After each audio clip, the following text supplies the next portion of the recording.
The message from deep within the coordinates provided by the harmonists lingered in the minds of everyone aboard Solace.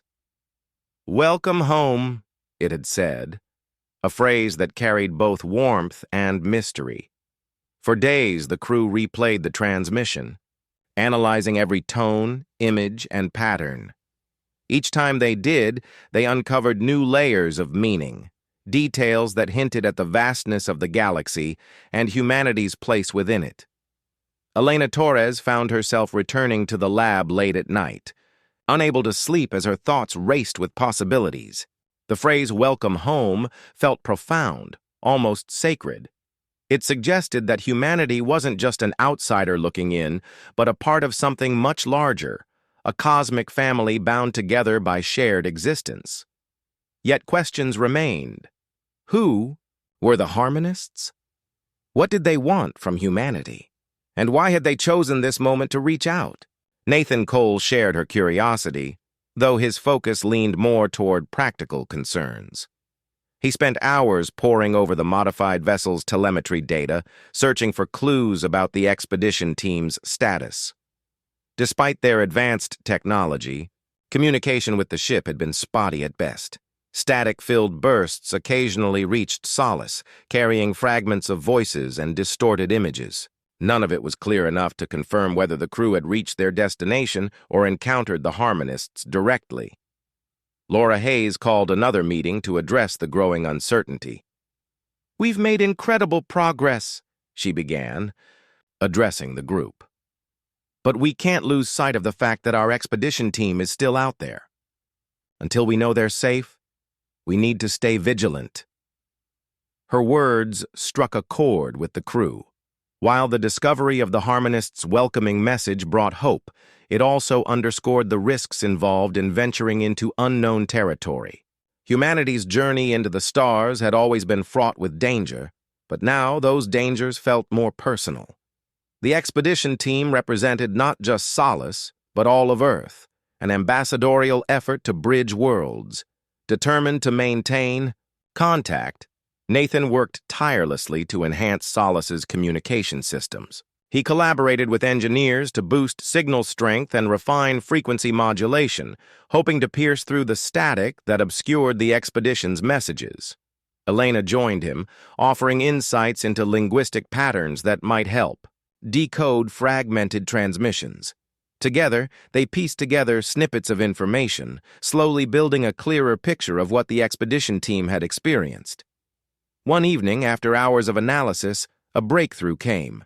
A faint but coherent voice emerged from the static, speaking in short, halting phrases. "We see them. They're here." The words sent a jolt through the crew. It was one of the expedition members, their tone filled with awe and wonder. "They've made contact," Elena whispered, tears welling up in her eyes. "They've actually met the harmonists?" Nathan nodded, his expression a mix of relief and excitement. "Let's keep listening. There might be more." Indeed, there was. Over the next few hours, additional fragments filtered through. The expedition team described encountering a luminous presence, beings of light and sound who communicated not with words, but with emotions and imagery. They spoke of feeling connected to something far greater than themselves, as if their very essence had merged with the fabric of the universe. Though the descriptions were abstract, they painted a vivid portrait of an encounter unlike anything humanity had ever imagined. Back on Solace, the crew listened intently, their imaginations sparked by the accounts. Some interpreted the descriptions as evidence of highly advanced technology, while others saw them as proof of spiritual or metaphysical phenomena. Laura urged everyone to remain open-minded. "Whatever these beings are," she said, "they've shown us kindness and understanding. Let's honor that by keeping our minds open to all possibilities." As days turned into weeks, the expedition team continued sending updates, each one revealing more about the harmonists and their world. They described landscapes that defied logic, Oceans of liquid light, forests of crystalline trees, and skies alive with shifting colors. Time itself seemed fluid, bending and stretching in ways that challenged human perception. Most striking of all was the sense of unity that permeated everything. The harmonists existed not as individuals, but as a collective consciousness. Their thoughts and emotions intertwined like threads in a tapestry. Elena found this concept particularly fascinating. It's like they've transcended the boundaries we take for granted, she mused during a quiet moment in the lab. No separation between self and other, no barriers between species or civilizations, just connection. Nathan agreed, though he couldn't shake a lingering sense of unease. It sounds beautiful, he admitted, but I wonder if we're ready for something like that. We're still so divided back on Earth. How do we even begin to understand a way of being that's so different from ours? His question weighed heavily on the crew, sparking discussions about humanity's readiness to engage with such an advanced civilization. Some argued that exposure to the harmonists could inspire positive change, encouraging people to overcome their differences and work toward common goals. Others worried that the gap between humanity and the harmonists was too vast, that any attempt to bridge it might lead to misunderstanding or even conflict. Despite these concerns, the expedition team pressed forward, guided by the harmonists' gentle encouragement. Through their interactions, they learned valuable lessons, not just about alien life, but about themselves. They discovered strengths they didn't know they had and confronted fears they had long buried. Each member of the team returned to Solace, transformed, their perspectives forever altered by the experience. When the modified vessel finally reappeared on Solace's radar, the entire crew gathered in the observation deck to welcome it home. As the ship docked, tension hung thick in the air. No one knew what to expect. Would the expedition team bring news of peace and partnership or warnings of unforeseen challenges? The hatch opened, and the crew stepped out one by one, their faces glowing with exhaustion but also exhilaration. Among them were Nathan and Elena, who embraced their colleagues with tears in their eyes. Words poured out in a rush as the team recounted their journey, the sights they had seen, the feelings they had experienced, and the wisdom they had gained. They showed us that we're not alone, one member said, his voice trembling with emotion. Not just in the galaxy, but in ourselves. Every star, every planet, every living thing, it's all connected. The revelation resonated deeply with everyone aboard Solace. For years, humanity had looked to the stars with a mix of fear and longing, unsure of what awaited them. Now, thanks to the harmonists, they understood that the answers they sought weren't external. They were within. Connection wasn't something to be achieved. It was something to be recognized and nurtured. Inspired by the expedition's success, the crew of Solace redoubled their efforts to strengthen ties with the harmonists. They expanded the resonator network, establishing stations throughout the solar system to ensure constant communication. Messages grew richer and more expressive, blending art, science, and emotion in ways that celebrated the diversity of both humanity and the galaxy. On Earth, the impact of Solace's discoveries rippled outward, sparking a cultural renaissance. Artists created works inspired by alien harmonies, scientists developed technologies based on shared knowledge, and leaders forged alliances built on mutual respect. Colonies once isolated by silence now thrived, united by a newfound sense of purpose. Yet amidst the celebration, Elena and Nathan reminded everyone to remain humble. "This isn't the end of our journey," Elena said during a global broadcast. "It's just the beginning. There's still so much to learn, so much to explore. But if we approach it with open hearts and minds, I believe we can create a future where everyone has a voice." Her words echoed across the galaxy, carried by the same energy waves that had once silenced it. And as humanity looked to the stars, they did so not with fear or arrogance, but with gratitude, for the connections they had forged and the infinite possibilities that lay ahead. Months had passed since the first musical response from the galaxy, and life aboard Solace had transformed in ways no one could have predicted. What began as a desperate attempt to undo the damage caused by Aurora's launch had evolved into something far greater, a bridge between humanity and countless civilizations scattered across the stars. The resonator, once a fragile prototype, now stood as a symbol of hope, its hum filling the station with a sense of purpose. Yet for all the progress they had made, Nathan Cole and Elena Torres knew their work was far from over. The messages exchanged between Solace and the unknown senders grew more intricate with each passing day. Harmonic tones gave way to layered compositions, blending melodies with rhythmic pulses that seemed to mimic the heartbeat of the universe itself. Sometimes, the signals carried bursts of light, painting vivid images in the minds of those who listened. Other times, they included patterns that hinted at advanced mathematics or abstract art. It was clear that whoever, or whatever, was on the other end possessed intelligence far beyond anything humanity had encountered before. Elena spent hours analyzing these patterns, her mind racing to piece together their meanings. She worked closely with Nathan, combining her expertise in linguistics with his engineering skills to decode the alien transmissions. Together, they uncovered fragments of stories, tales of exploration, survival, and even conflict. Some messages spoke of civilizations thriving in harmony with their environments, while others described struggles against forces beyond their control. Through it all, one theme remained constant: a longing for connection. "It's like they're sharing their history with us," Elena said one evening, her voice filled with awe. "Not just facts or figures, but emotions. They want us to understand them." Nathan nodded, his eyes fixed on the data streaming across his tablet. "And they're doing it in a way that transcends language. Music, light, rhythm, it's all part of the same universal code." Their discoveries inspired the crew of Solace to think creatively about how they communicated back.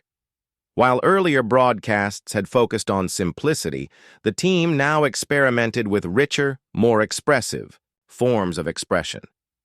They sent recordings of Earth's symphonies, blending classical music with natural sounds like ocean waves and bird songs. Visual elements were added too, images of cities, landscapes, and human faces, accompanied by text written in multiple languages. Each message was crafted with care, designed to reflect humanity's diversity and complexity. The responses they received in return were breathtaking. Alien harmonies intertwined with Earth's melodies, creating entirely new compositions that neither species could have created alone.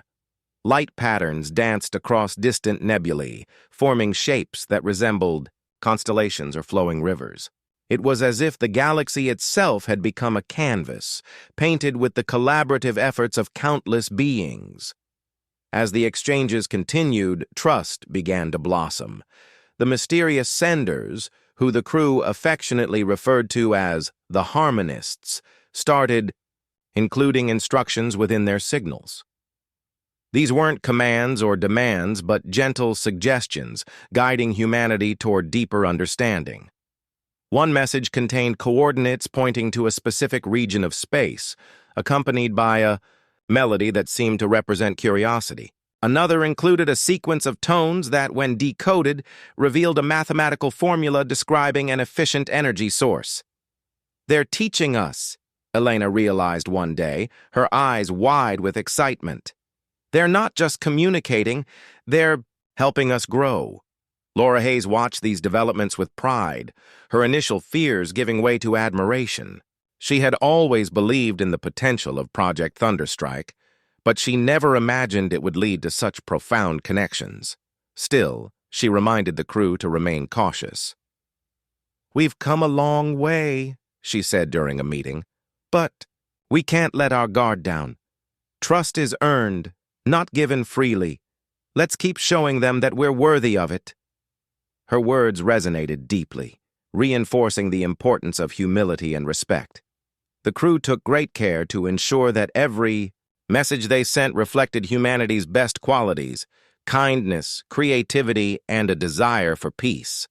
In return, the harmonists responded with warmth, their signals growing brighter and more elaborate with each exchange.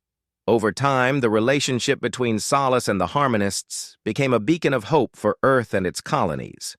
News of the being breakthrough spread rapidly, inspiring people across the solar system to rethink their place in the universe.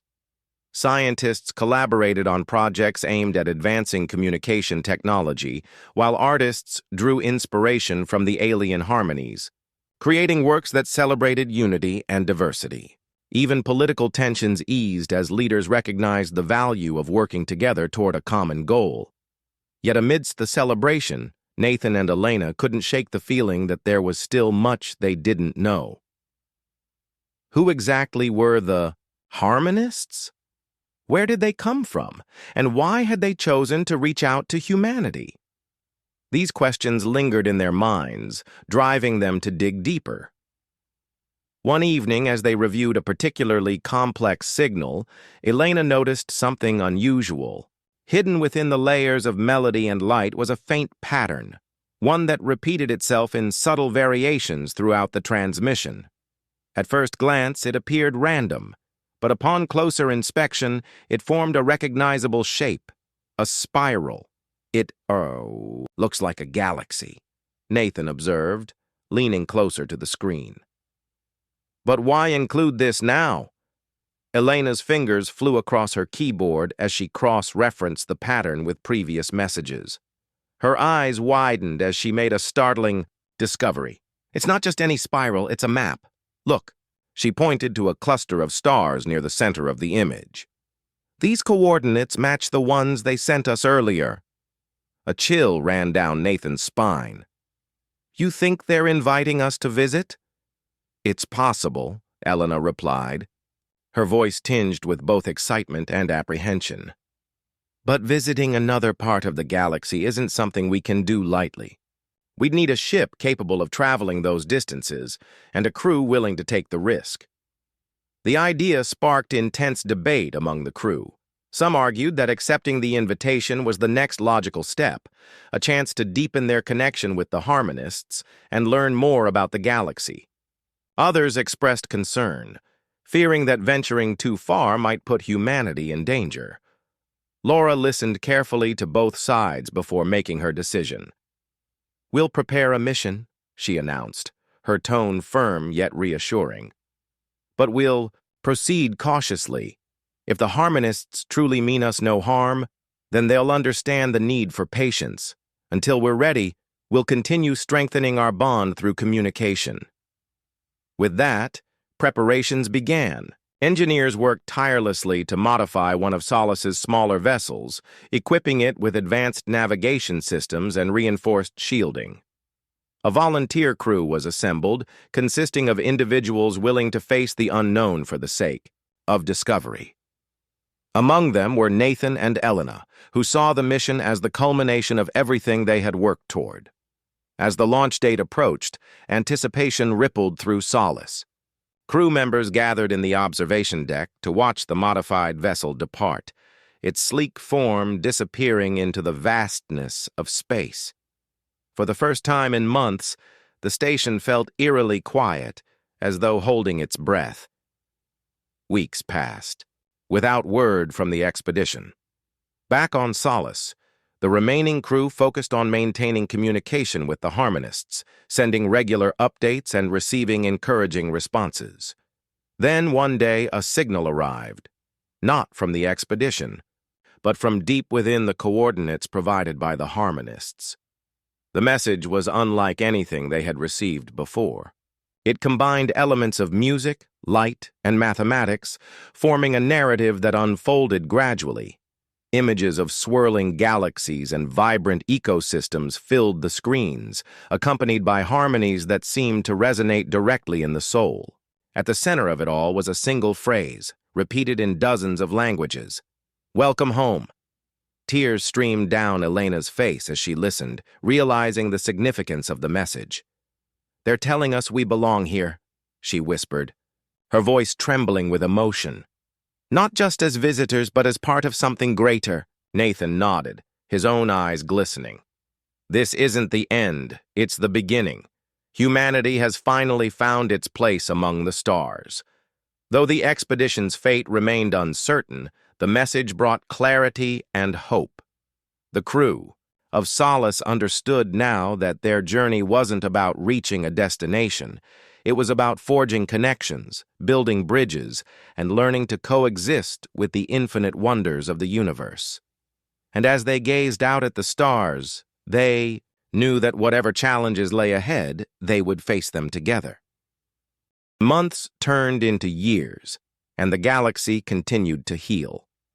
The coalition of liberated worlds grew stronger, its members working together to rebuild shattered economies and restore damaged ecosystems. Trade flourished as planets exchanged goods, ideas, and culture.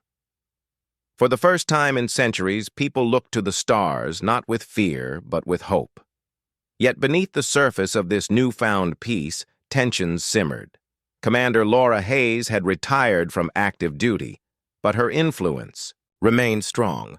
She became an advisor to Earth's leaders, helping them navigate the complexities of interstellar diplomacy.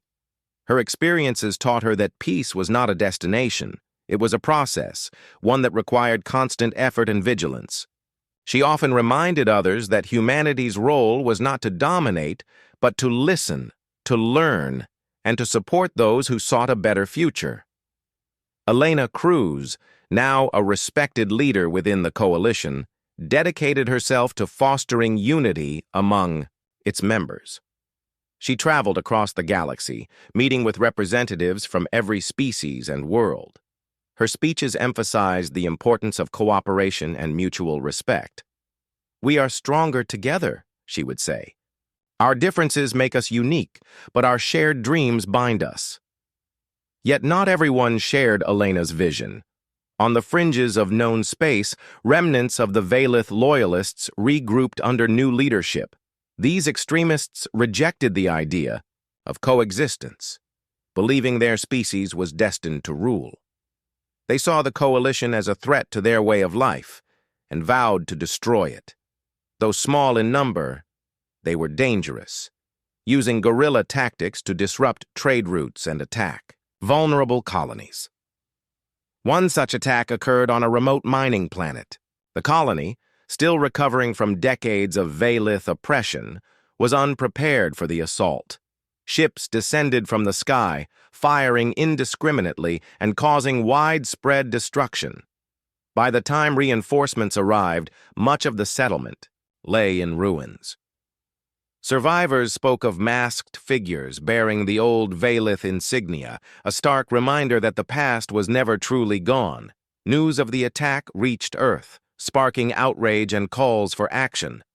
Some argued for a full-scale military response, while others urged restraint, fearing escalation.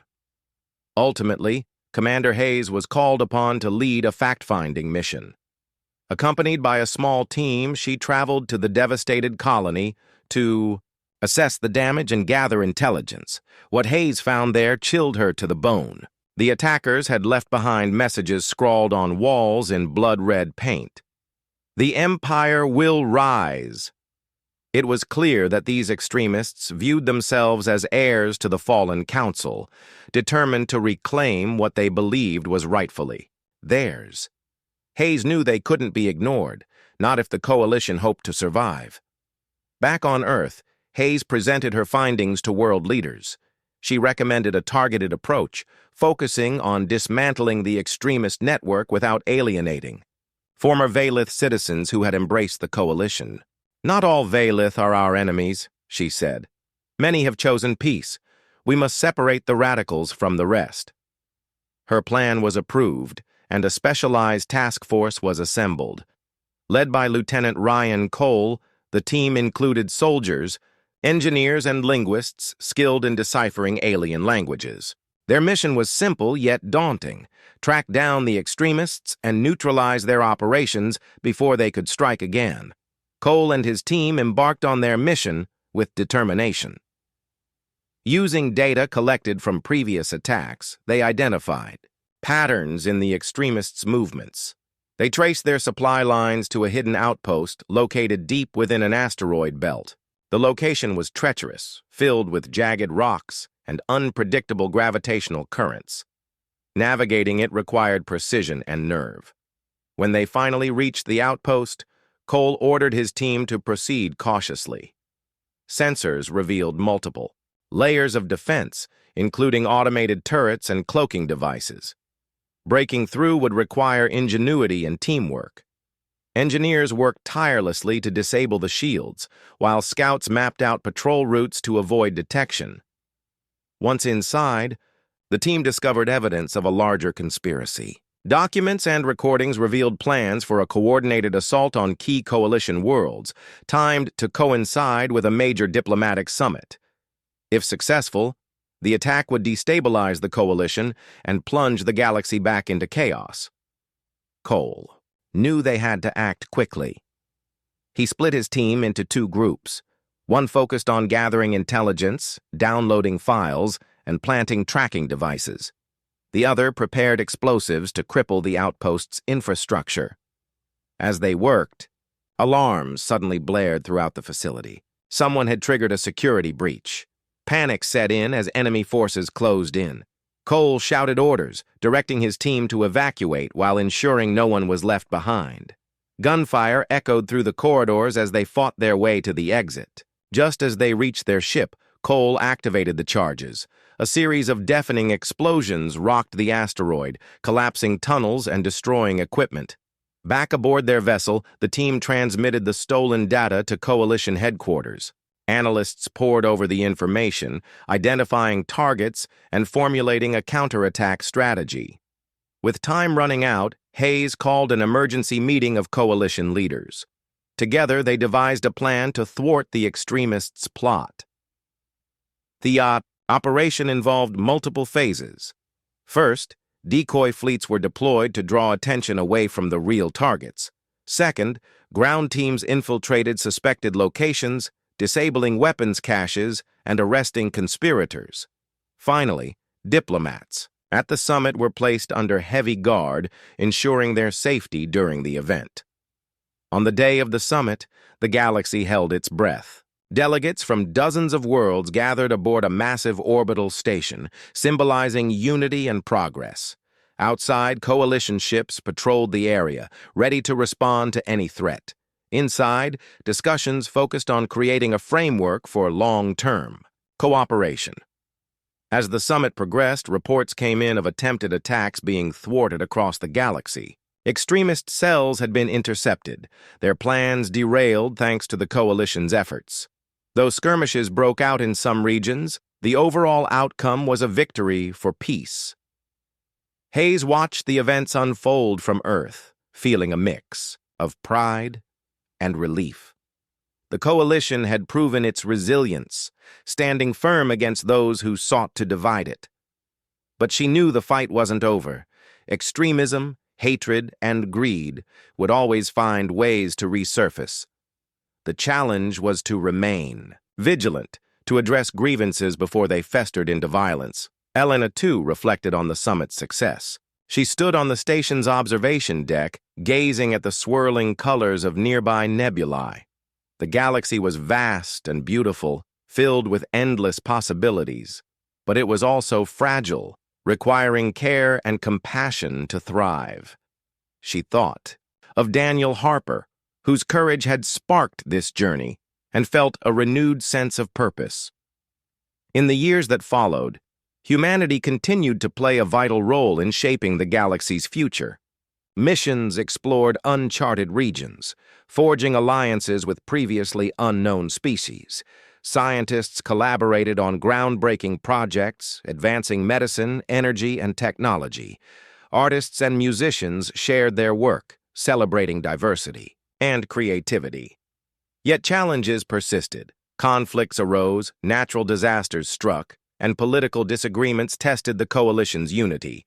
Each crisis forced its members to adapt, to find solutions that benefited everyone rather than just a few. Slowly but surely, trust replaced suspicion, and collaboration replaced competition. For Elena, the greatest reward was seeing young people grow up in a world free from oppression. Children played in parks where labor camps once stood, learning about the stars and dreaming of adventures beyond their home planets. Teachers emphasized kindness and curiosity, encouraging students to embrace differences rather than fear them. Commander Hayes, now older and grayer, spent her days mentoring the next generation of explorers. She told stories of her missions, sharing lessons learned and mistakes made. Her favorite tale was of Daniel Harper, the man who had dared to venture into the unknown and ignite change. "Courage isn't the absence of fear," she would say. "It's the decision to move forward despite it." As the galaxy entered a new era, hope burned brighter than ever. The road ahead would be difficult, requiring patience, empathy, and perseverance. But for the first time, people believed in the possibility of a better tomorrow. And sometimes, belief was enough to light the way. Peace wasn't guaranteed, but it was achievable. And as long as individuals like Laura Hayes, Elena, Cruz, and Daniel Harper inspired others to strive for something greater, the universe would continue to evolve, for the better.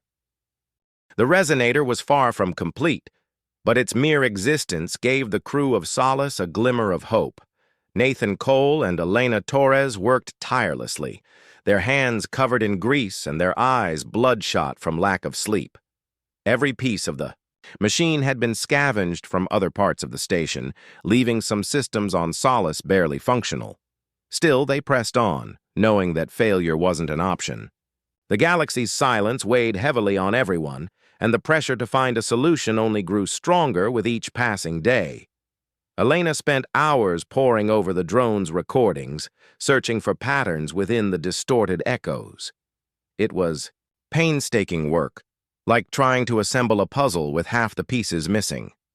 Each fragment of sound carried traces of alien languages, phrases, syllables, even single words, but they were jumbled and incomplete. Sometimes, she thought she heard familiar tones, hints of dialects she'd studied before Aurora's launch. Other times, the sounds were so foreign that they sent shivers down her spine. Yet despite the chaos, Elena refused to give up. She believed that buried within the noise lay the key to restoring communication across the stars. Nathan focused on building the resonator itself. The device was designed to harmonize with the chaotic energy waves emitted by Aurora, isolating the echoes trapped within them. On paper, it seemed straightforward. Analyze the frequencies, filter out the distortions, and decode the remaining signals. In practice, however, it was anything but simple. The waves behaved unpredictably, shifting and warping in ways that defied logic. Nathan often found himself second-guessing his calculations, tweaking circuits and recalibrating sensors late into the night. He knew that even the smallest error could render the entire project useless. Captain Laura Hayes watched their progress closely, offering encouragement whenever she could. Though she rarely interfered with their work, she made sure Nathan and Elena had everything they needed, or as much as Solace could spare. Supplies were running low, and tensions aboard the station were rising. Crew members argued over priorities, some insisting that resources should be diverted to repairing essential systems rather than funding what they saw as a risky experiment. Laura listened patiently to their concerns, but she stood firm in her support of the resonator. "If this works," she told the dissenters, "it won't just save us, it'll save the galaxy." As days turned into weeks, small victories began to emerge. Elena identified recurring patterns in the echoes, subtle rhythms that hinted at underlying structure. Nathan managed to stabilize the resonator's core, allowing it to process larger chunks of data without overheating. Slowly but Surely, the machine took shape, its components pieced together like a fragile mosaic. When it was finally ready, the entire crew gathered around it, their faces a mix of anticipation and apprehension. The first test was nerve-wracking. Nathan powered up the resonator cautiously, feeding in raw data from the drone's recordings. At first, nothing happened. The machine hummed softly, its lights flickering as it processed the information. Then faintly, something emerged. A series of broken phrases spoken in dozens of alien tongues. The voices were distorted, almost unrecognizable, but they carried meaning. Elena leaned closer, her heart pounding as she listened. Tears welled up in her eyes as she realized they had done it. They had found a way to reconnect with those lost to the void. But celebrating felt premature. The decoded messages were fragmented and incomplete, offering only glimpses of what had been lost. Some contained warnings, others pleas for help, and still others expressions of anger or confusion. It was clear that the energy waves had caused widespread disruption, leaving countless civilizations struggling to adapt. The task of rebuilding communication would be monumental, requiring not just technology, but patience and understanding. Laura called another meeting to discuss next steps. "We've made progress," she said, addressing the crew. "But we're far from finished. Decoding these echoes is just the beginning.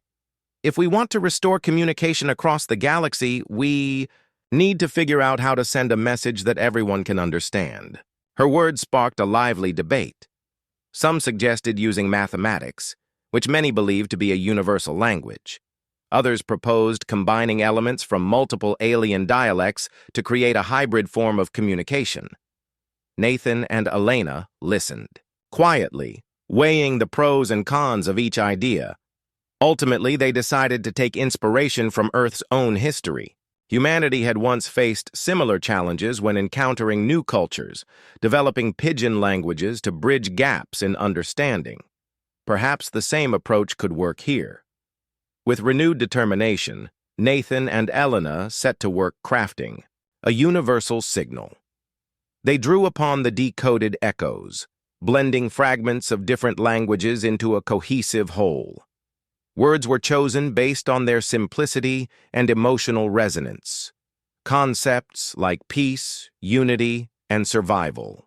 Mathematical equations were woven in to provide context, while images of Earth and its people added a personal touch. The result was a message unlike any other, a tapestry of sounds, symbols, and ideas meant to transcend barriers of culture and species. Broadcasting the signal posed its own set of challenges. The resonator wasn't designed for transmission, it was built to receive and decode. Modifying it required dismantling parts of the machine, leaving it vulnerable to malfunction. Nathan worked quickly, his hands steady despite the stakes. Meanwhile, Elena fine-tuned the message, ensuring that every element conveyed clarity and sincerity. By the time they were ready, exhaustion had taken its toll, but neither complained. This was their chance to make amends, to show the galaxy that humanity's intentions were good even if its actions had caused harm. On the day of the broadcast, the crew gathered in the observation deck, their faces tense with anticipation. Nathan activated the resonator, sending the signal radiating outward into space. For several minutes there was nothing but silence. Then, faintly, a response came, not in words but in music. Harmonic tones resonated through Solace's speakers, carrying emotions too complex for language alone. It was a gift from somewhere far away, acknowledging humanity's apology and extending forgiveness in return. Tears streamed down faces as the crew embraced, united by the realization that connection transcended speech. Nathan and Elena exchanged a quiet smile, knowing their work had sparked a new beginning.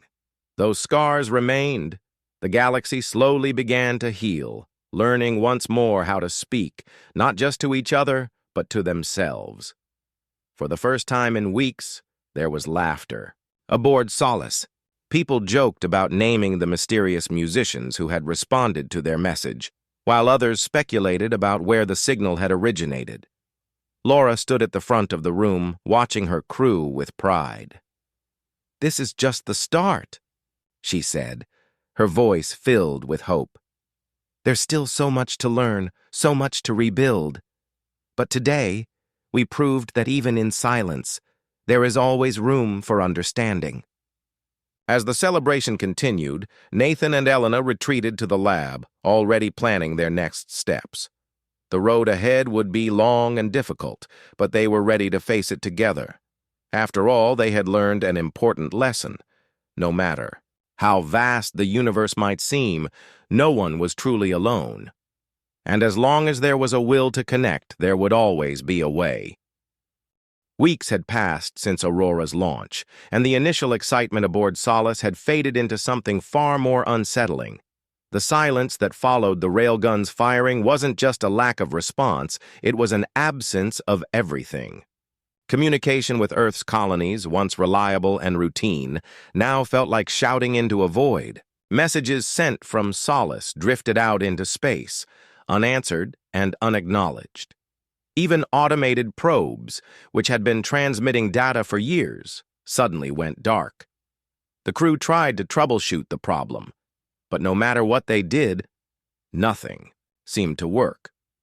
Elena Torres spent most of her time in the station's communications lab, staring at screens filled with static. She had always loved languages, how they carried meaning, history, and emotion. But now, instead of hearing alien dialects or deciphering strange symbols, all she found was noise. It was as if the universe itself had forgotten how to speak. Her frustration grew with each passing day, and she often stayed late into the night, replaying old recordings in hopes of finding some clue. One evening, while reviewing archived signals intercepted before Aurora's launch, Elena noticed something odd. Alien languages she had once decoded with ease now appeared garbled, almost unrecognizable. Words that used to flow smoothly were now fragmented, their meanings lost. At first, she thought it might be a glitch in the system, but when she double-checked, the equipment, everything worked perfectly. The distortion wasn't coming from Solace, it was coming from outside. Concerned, Elena decided to share her findings with Nathan Cole. He was in the engineering bay, tinkering with a malfunctioning panel. When she explained what she'd discovered, his expression turned serious.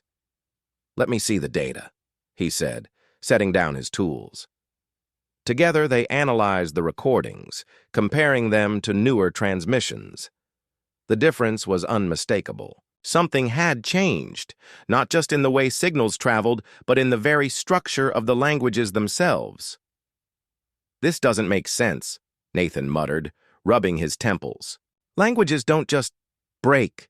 They evolve over time, sure, but this is different. It's like someone, or something, rewrote the rules." Elena nodded grimly. "And it started right after we fired Aurora. I think those energy waves might have done more than interfere with our systems. What if they altered the way information moves through space?" Nathan frowned, considering the possibility. "If that's true, then we've messed up big time. These waves could be affecting not just us, but every civilization out there." The weight of their discovery hung heavy between them. Neither spoke for a moment, each lost in their own thoughts. Finally, Nathan broke the silence. "We need to tell Captain Hayes. If this is really happening, she needs to know." When they brought their findings to Laura Hayes, she listened carefully, her face unreadable. As the leader of Solace, Laura had seen her share of crises, but this was unlike anything she'd faced before. The idea that humanity's actions might have silenced entire species across the galaxy was almost too much to comprehend. Still, she knew better than to dismiss it outright. "Show me the evidence," she said simply. Over the next hour, Nathan and Elena walked her through the data, explaining how the energy waves from Aurora's launch matched the disruptions they were seeing. By the end of the presentation, Laura looked visibly troubled. "This changes everything," she admitted. "If we're responsible for this, then we have a moral obligation to fix it." But how do we even begin? The question lingered in the air, unanswered. Fixing a broken machine was one thing. Fixing the fabric of communication across the galaxy was another entirely. Laura called an emergency meeting to address the situation, gathering the entire crew in the observation deck. As people filed in, murmurs of unease rippled through the room. Everyone sensed that something was wrong. "Listen up," Laura began, her voice steady but firm. "We've identified a potential issue stemming from Aurora's launch. Energy waves emitted during the firing may be interfering with communications, not just ours, but possibly those of other civilizations as well. We don't know the full extent of the damage yet, but we can't ignore it." Her words sparked immediate reactions. Some crew members voiced anger, accusing Nathan and Elena of recklessness. Others expressed fear, wondering if alien species would retaliate against humanity for disrupting their ability to communicate. A few remained silent, their faces pale with shock. Laura raised her hand to quiet the growing chaos. "I understand your concerns, but panicking won't help us. What we need now is focus. Nathan and Elena are already working on understanding the problem. In the meantime, I want everyone to stay calm and continue doing their jobs. Solace still has responsibilities, and we can't let this distract us completely." Though her words offered some reassurance, tension lingered among the crew. Over the following days, conversations turned somber. People questioned whether humanity had overstepped its bounds by meddling with forces it didn't fully understand. Some suggested abandoning Project Thunderstrike altogether, while others argued that shutting down Aurora would only make things worse. Amidst the uncertainty, Nathan and Elena threw themselves into their work, determined to find answers. Their first step was to send a reconnaissance drone along Aurora's trajectory. The plan was risky.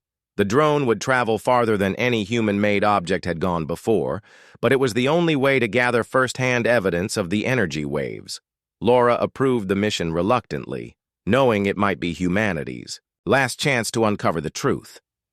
As the drone launched, the crew gathered in the observation deck to watch. Its tiny form disappeared quickly into the blackness of space, leaving behind a trail of faint light.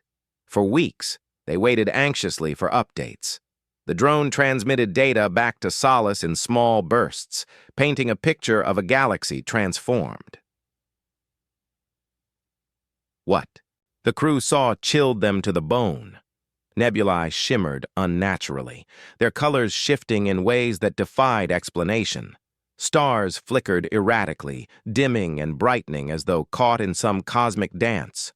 Most disturbing of all were the fragments of sound captured within the waves. Distorted voices echoed through the recordings, speaking in tongues no longer recognizable. It was as if the very essence of language had been torn apart.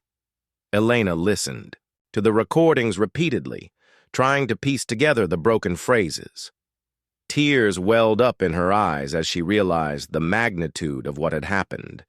Entire cultures had been silenced, their identities erased. The weight of responsibility pressed down on her, threatening to crush her spirit. But even in the midst of despair, she refused to give up hope. There had to be a way to reverse the damage, to restore the voices that had been lost. Nathan shared her determination. Though guilt gnawed at him, he channeled his energy into finding solutions. Together, he and Elena pored over the drones, data, searching for patterns or anomalies that might explain how the waves worked. Slowly, they began to notice something strange. The energy waves weren't just destructive. They carried echoes of everything they touched. Fragments of lost languages lingered within the distortions, preserved in shattered form. "It's like the waves are preserving memories," Elena said one night, her voice trembling with emotion. "Not perfect memories, but pieces of them. Maybe we can use that to rebuild what's been lost." Nathan nodded thoughtfully. "If we can isolate those echoes, maybe we can decode them. It's a long shot, but it's better than nothing." Their discovery reignited a spark of optimism aboard Solace. While the crew still grappled with guilt and fear, They rallied around Nathan and Elena's efforts. People volunteered to help, offering whatever skills they could contribute. Even Laura joined in, lending her leadership to keep morale high. For the first time since Aurora's launch, there was a sense of purpose, a belief that humanity could undo the harm it had caused. But the road ahead was fraught with challenges. Decoding the echoes would require technology beyond anything Solace currently possessed. Resources were limited and time was running out.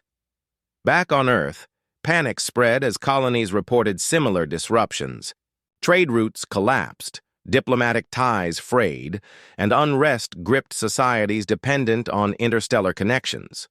Reports of riots and protests reached Solace daily, adding urgency to the team's efforts. Despite the mounting pressure, Nathan and Elena pressed on. They designed a device capable of isolating and decoding the echoes, naming it the Resonator. Building it required scavenging parts from Solace's aging systems, pushing the station's resources to their limits. Sleep became a luxury neither could afford, and meals were often skipped in favor of more work. Yet through it all, they remained steadfast, driven by the hope that their efforts could bring the galaxy back from the brink of silence. As the Resonator took shape, whispers of redemption spread among the crew. Perhaps humanity's greatest mistake could also become its greatest lesson, a reminder that even in the vastness of space, connection mattered more than conquest. And though the journey ahead was uncertain, one thing was clear. Nathan and Elena were determined to ensure that the stars would speak again. In the year 2247, humanity stood at the peak of its progress. Centuries of exploration, innovation, and discovery had led to this moment, a time when Earth's people were no longer confined to their home planet. They had built cities on Mars, mining stations on moons like Europa, and even floating habitats in the rings of Saturn. But nothing compared to Solace, a massive space station orbiting Earth. It was more than just a hub for science and technology. It was a symbol of human ambition. And inside Solace, a team of scientists and engineers worked tirelessly on something that would change everything. Nathan Cole was one of those engineers. He wasn't famous or flashy, but his mind was sharp and his hands steady. Nathan had spent years designing machines that pushed boundaries, but nothing excited him as much as Project Thunderstrike. The project's goal was simple yet revolutionary: to build the first interstellar railgun. This weapon, if you could call it that, wasn't meant to destroy. Instead, it was designed to send objects hurtling through space at unimaginable speeds, faster than anything humanity had ever created before. These objects could carry messages, tools, or experiments deep into the galaxy, opening doors to new worlds and civilizations. Elena Torres worked alongside Nathan. She was a linguist, someone who studied languages, especially those spoken by aliens. Her job might have seemed strange to some, since humanity hadn't made contact with intelligent extraterrestrial life yet. But Elena believed that language was the key to understanding others, whether they came from Earth or somewhere far beyond it. She saw Project Thunderstrike as an opportunity, not just to explore space, but to communicate with whoever might be out there. The railgun itself was a marvel of engineering. Standing taller than a skyscraper, it stretched across one entire section of Solace. Its sleek metal surface gleamed under the artificial lights, and its barrel pointed outward toward the endless blackness of space. The machine was called Aurora, named after the shimmering lights seen near Earth's poles. Everyone aboard Solace felt a mix of pride and awe whenever they looked at it. For many, Aurora represented hope, the hope that humanity could step confidently into the stars. But not everyone shared that optimism. Captain Laura Hayes, the leader of Solace, watched over the project with cautious eyes. She was a tall woman with short brown hair and a no-nonsense attitude. Laura had spent her career navigating the dangers of space, and she knew better than most how unpredictable the universe could be. While she admired the ingenuity behind Aurora, she couldn't shake the feeling that firing such a powerful device into the unknown carried risks. What if it disrupted something out there? What if it angered another species? Or worse, what if it caused harm without anyone realizing it? Despite her concerns, Laura kept quiet. The decision to proceed had already been made by higher authorities, back on Earth. All she could do now was ensure that her crew stayed safe and prepared for whatever might happen next. As the day of the launch approached, excitement buzzed through Solace like electricity.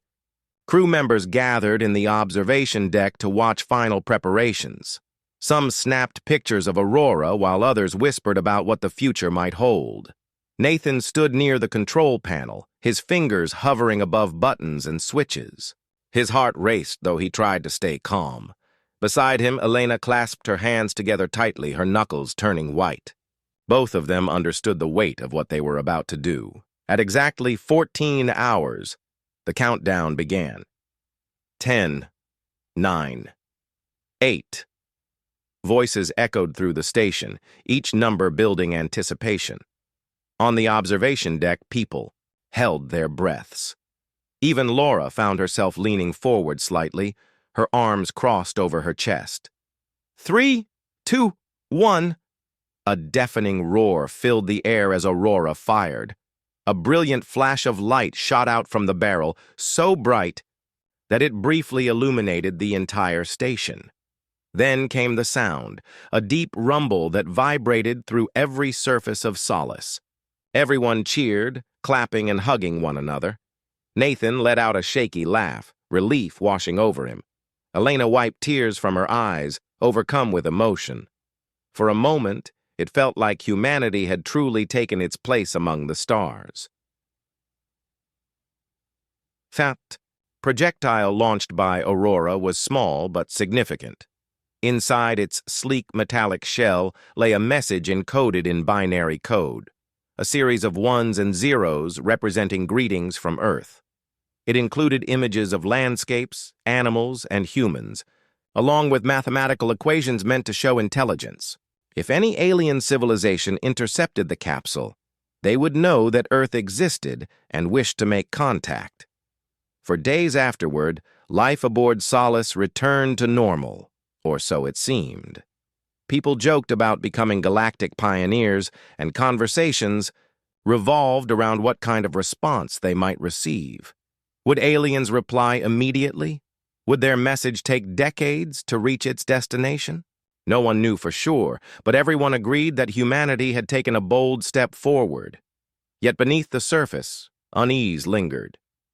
Communications between Solace and distant colonies started faltering. Static replaced clear signals, making it difficult to maintain contact. Automated probes sent years ago suddenly went silent, cutting off valuable streams of data. At first, these issues were dismissed as minor glitches. Space was vast and unpredictable after all. But as the problems persisted, doubts crept in. Elena was the first to notice something unusual. While reviewing old recordings of intercepted signals from alien sources, she realized that patterns she once understood now appeared jumbled and chaotic. Languages she had spent months deciphering were suddenly incomprehensible. Frowning, she replayed the recordings again and again, hoping to find an explanation. When she finally showed her findings to Nathan, he listened carefully, his brow furrowed in thought. "What does it mean?" Elena asked softly, her voice tinged with worry. "I don't know," Nathan admitted. "But I think we should check the telemetry data from Aurora's launch. Maybe there's a connection." Together they pored over numbers and graphs, searching for answers. What they discovered shocked them both. Energy spikes had rippled outward from Aurora during the launch, spreading like ripples in water. These waves weren't localized. They extended far beyond Solace, potentially reaching other parts of the galaxy. Worse still, the frequencies matched those used for communication and language transmission. "It's like we broke something," Nathan said slowly, struggling to put his thoughts into words. "These waves might be interfering with how information travels through space." Elena nodded grimly. "And if that's true, then we've done more than disrupt our own systems. We've affected everyone else, too. Word of their findings spread quickly, sparking heated debates among the crew. Some argued that Aurora's launch had triggered a chain reaction, silencing countless species across the galaxy. Others refused to believe it, insisting that coincidence or natural phenomena were to blame. Captain Laura Hayes called an emergency meeting to address the growing tension. "We need to figure out what's happening," Laura said firmly, addressing the room. "If we're responsible for this, then it's our duty to fix it. But until we know for certain, I want everyone focused on finding solutions, not pointing fingers." Her words calmed the group somewhat, though anxiety remained palpable. Nathan and Elena exchanged a glance, silently agreeing to dig deeper. Whatever the truth was, they owed it to themselves and to the galaxy to uncover it. As the days turned into weeks, the silence grew heavier. Messages sent from Earth to colonies went unanswered, and fear began spreading among those left behind. Humanity had always dreamed of reaching the stars, but now it faced a harsh reality. The stars might never speak back again,